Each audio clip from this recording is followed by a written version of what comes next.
Hello everyone. तर आजचा दिवस हा खूपच खास होता बरं का. या दिवसाची वाट तर वर्षाचे 365 दिवस बघितली जाते.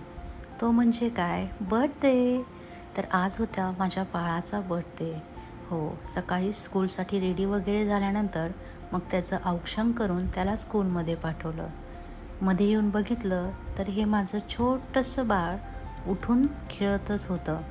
मग कॅमेरासमोर घेतला की आम्हाला आपोआप हसायला येतं आणि छान छान गप्पा माराव्याशा वाटतात.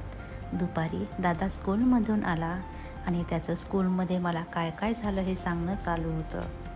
मग आज तर होती बड्डे पार्टी. मग इव्हिनिंगला बड्डेला बाहेर जाण्यासाठी आम्ही तयार होत होतो. असे आम्ही दोघीही तयार झालो.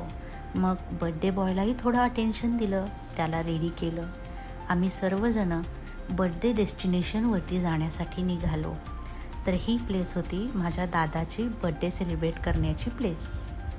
मग काय, माझं केक वगैरे सिलेक्ट करणं चालू होतं. तेवढ्या वेळ शौर्याला त्याची बड्डे डेस्टिनेशन दाखवली.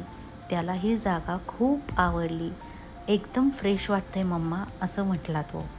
हा केक मी त्याच्यासाठी सिलेक्ट केला. आम्ही सगळ्यांनी फोटोज वगैरे क्लिक केले. कसे दिसतोय आम्ही दोघे मायलेकं.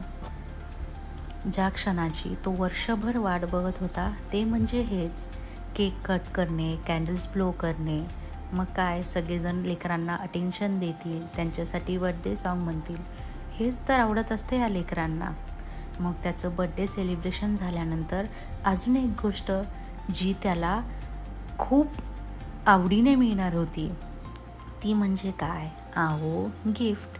मग त्याचं गिफ्ट आम्ही त्याला दिलं. तर अशा प्रकारे सेलिब्रेट केला आम्ही शौर्याचा बड्डे.